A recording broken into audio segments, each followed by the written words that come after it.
promised, we just have some problems for you to solve for video letter D. Give me a second. I will put those up for you and then take some time and solve them. All right, fifth graders, we got some problems for you here. These two, 8 squared and 5 times 5 times 5 times 2, I would like you to write this in exponential form. Okay? If you don't remember, look back at your notes. What is exponential form? All right, for these ones, I'd like you to solve. What is this equal to? What is 10 to the 4th power times 2 equal to? What is 2 squared times 3 squared equal to? 5n is equal to 25, n equals what? These three problems, we're looking for the square root of 81, square root of 100, square root of 1. For these three problems, we have 60, 83, and 23. Are they prime or composite?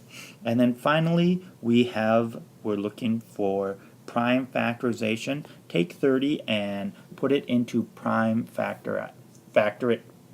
do prime factorization, or I believe you call it factor fireworks, and figure out what this is down at the bottom. Alright, so take your time. When you're ready, restart the video and check and see how you did.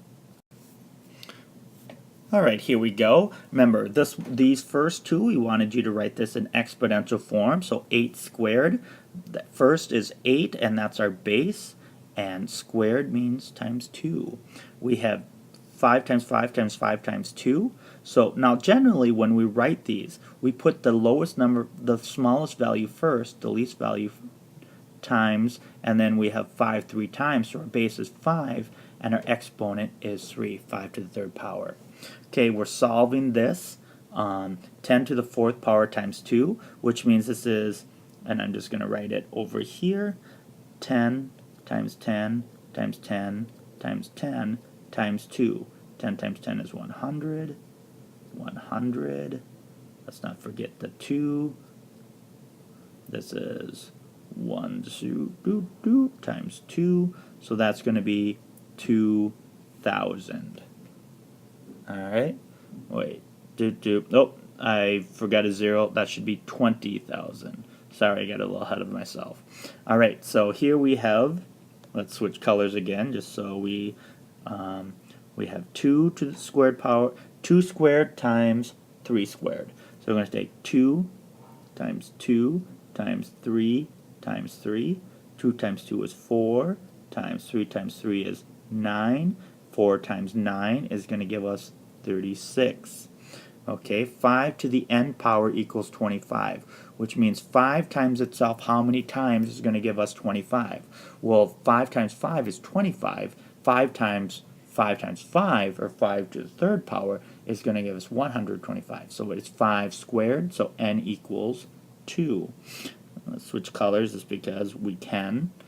Alright, let's go with the red here. What is the square root of 81? Remember, square root is a number times a number is going to give us 81, or n squared equals 81. Okay, well, you can look at your multiplication chart, or hopefully you know that 9 times 9 is 81, so the square root of 81 is 9. What times itself? Remember, it's n times n, in this case, is 100, or n squared equals 100. What's the square root of 100? Hopefully you know that it is 10. And finally, the square root of 1, which is, and I'll switch variables here, x times x equals 1, or x squared equals 1, or what times itself would equal 1? Well, that would be 1. Okay, looking at prime or composite. 60, is that prime or composite? Well, it ends with the 0. Anything ending in the 0, 2, 4, 6, 8 is an even number, which means that it is divisible by 2. So we should know that this is composite. Okay. 83. 83 is one of the larger, but it is a prime number. And then 23 is also prime. Okay, now Unfortunately, sometimes it's just a guess and check, and you have to see, oh, is 23 divisible by 7? Nope, because it's 21. Is 23 divisible by 3? No, because 21 and 24. Okay, and sometimes you just have to figure it out that way. All right, and finally, prime factorization of the number, 30. So what times what will give me 30? Well, I'm going to start with 2 times 15. And whenever I can, boys and girls, I always do the 2 first. Now, what times what will give me 15?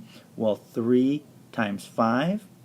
3 is prime, 5 is prime, so it's 2 times 3 times 5.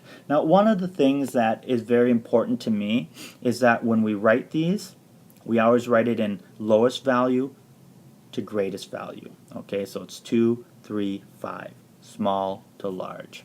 All right, so that's it. Hopefully you did well on these. If not, please talk to Mr. Winkleman in terms of where you struggled, okay, and what was confusing.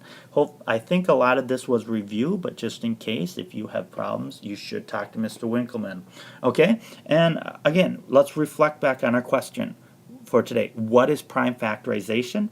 And I also want you to make sure you understand our vocabulary words for today: exponents, base, square root, and prime factorization. When you're done, go talk to Mr. Winkleman. He's got a wonderful gift for you.